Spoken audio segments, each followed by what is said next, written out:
here today with the incredible Lucrezia. Did I say that right? Yes, you did. And we are here to talk about all things legal for your blog and for your business, because this is one of those areas that, like, we start our blogs and we just throw caution to the wind, and then somebody says, like, oh, I got the big S word, I got sued, or like they got into some kind of trouble, and then suddenly it's like a panic of like running around chasing, like, what do I need to protect myself? So let's prevent that from happening. So let me state this. This is a disclaimer. So before we start, and we go, we dive into all the legal things that we will address today. I just want to make sure that we all know that today is just, this chat doesn't constitute legal advice. So even if I'm a lawyer, but I'm not your lawyers here today. Yes, all the information, all the tips that I will share with you today, just for educational purposes only. So I don't know, you can go on my website, you can read my full disclaimer so that we know what's happening here. But yeah, I just want to make sure that we're all on the same page. And this, like, you will have to do this is just like first step. Do this every time that you publish a blog post, anything. I always have a disclaimer that is, so that disclaimer. Maybe we can cut through this later. What do I need to say in an affiliate disclosure on my blog? If I have a blog post with affiliate links, what do I need to say on it, and where do I need to put it? What about email marketing as well? And I'm going to add another thing about social media disclosure. Like, how would you, if I'm in a Facebook group and I want to post an affiliate link for you or of yours, what do I need to say on that in order to disclose legally all of those things? So there's three. We already talked about the blog one, which is nice and well-rounded, I think. But let's talk about email and the blog and social media. All right. So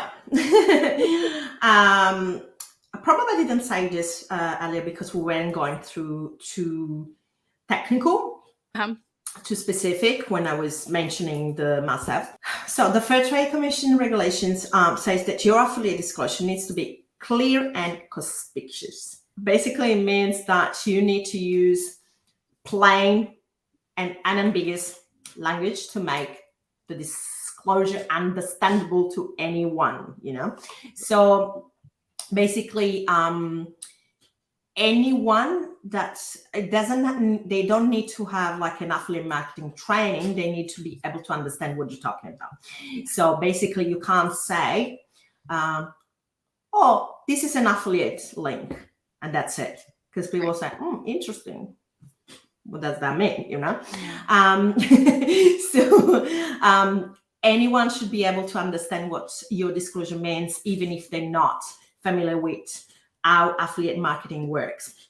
And so this may be achieved by expressly stating that you're earning a commission for the sales made through that link. So I see sometimes like people that use this thing like, this is an affiliate link in a blog post, and that's it. That's not enough. That's not acceptable under the law, because unless, and there is exception, we can do it because our audience is bloggers, so they know what we're talking about. So if your audience is like bloggers, affiliate marketers, so that's, what an affiliate link is. So if you say in this video, oh, this is an affiliate link, everyone knows what it is. But for other niche, you must explain. And so it needs to say, this post may contain affiliate links, and then, which means that if you click through this link and you make a purchase, I will get a commission at no cost to you. So you can say at no cost to you. Another things that I see, but let me say something. Okay, so if you are an Amazon affiliate, so you're part of the Amazon Associate Program, you might receive a statement from them, and you need to use that one specifically. While if it's not Amazon, then you can be a bit more, creative, as long as it's clear and you make it clear in layman terms what that means. Now, what I was about to say before is that sometimes people say, and if you buy from this link, you will contribute to running this blog, or like to help me out. Don't do that, because if you are with it's not, you can get kicked out of Amazon associate programs. Oh yeah, Amazon gets cranky. Amazon's very there's so many do's and don'ts that so the two exception that you have when you don't have to have all this long segment is, if your audience is very familiar with, the jargon and everything, or on social media, as you were saying. So, because especially when you have like limited space on social media, like with limited carry, especially Twitter used to be, so you can just add affiliate, hashtag affiliate, then they will, that will be enough. But I always say, have these short things, but always have like a big disclosure page where you got in detail about how all works, and how you feel promoting like your affiliates and the brand that you have a relationship with. Another thing that we need to know is that, as you say, where to put it at the beginning, at the top of your blog post, and always before any affiliate links that you mentioned. So they need to be warned before they find any affiliate links in your blog post, so that they will know that if they click on something, you might be cooked, like, they can you can be tracked with your cookies, and so you need to do it beforehand. You need to make it in a way that is visible, and is also like in the same kind, with a strong background, that is not that is hard to read, or not like I see people that they put it in the sidebar. That's not enough. Like, it needs to be in the same kind of font, and same thing as your blog post, not like smaller that they can't, like the fine prints. No, it needs to be visible. You can't really do it on Instagram, but like on Facebook and Twitter, where you can actually have the ability to click a link.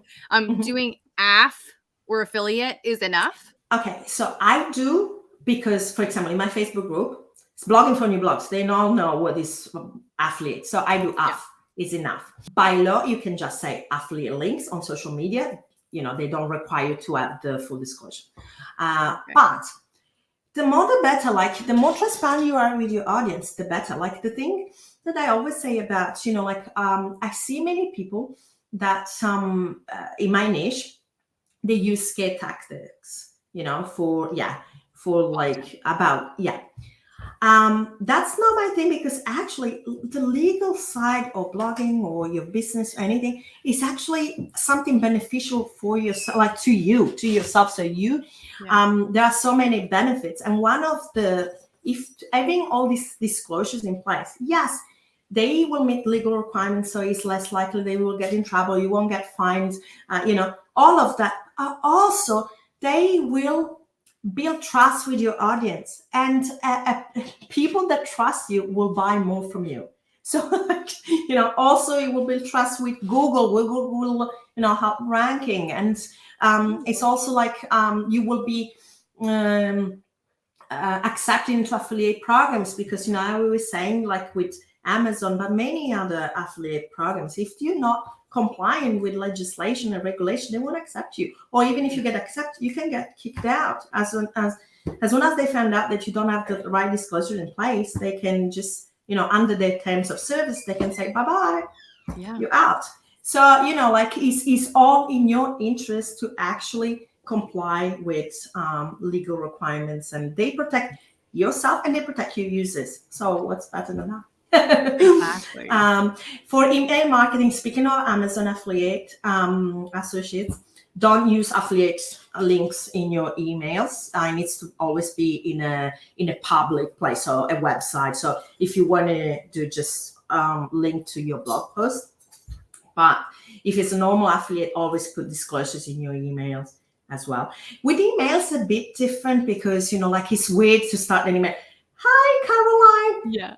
This email may contain affiliate links. Come on, who does that? So it's okay probably to put it at the end, or like in your footer, like but don't quote me on that. I don't know. I'll have to look but I've never seen any affiliate marketer doing it. I was going to say, I've never once gotten an email that has an affiliate disclosure that's not just in the footer. At the footer, like what you should do, and this is the right way to do it, is that ever like an affiliate link, and you can put in brackets affiliate link, or so that they know that it's so close to the affiliate. But it would be so like come on, hi Caroline, this may contain affiliate link, like no, but always put the disclosure at the bottom and affiliate links next to the affiliate link. If you're in the US. If we're in the US, or if you have traffic in the US, right? Like if you are based in another country, or so it depends on the regulations. And I always say do the same. The thing is, like, why I specified that if you're in the US is basically because, like people will say this is from under the Fair Trade Commission guidelines that I'm taking as a reference because our audience is mainly based in the US. But let's say someone goes from I don't know, Philippines, all right, watch these videos, and they will say, but they read the regulation and say, there's nothing about this, like in their national domestic regulation. I'm satisfying that I'm taking as a reference those guidelines, but I also want, especially in a world we live in where this global audience and everything is interconnected, always do the like the legal requirement that is the most respectful towards your audience and your fellow bloggers. So for example, I don't even have to comply with the guidelines from the US, but I do, because my audience is in the US, not all of it, but a big part. I have a relationship like with you and other fellow bloggers that are based in the US or in Canada. I feel that it's only fair to do the same.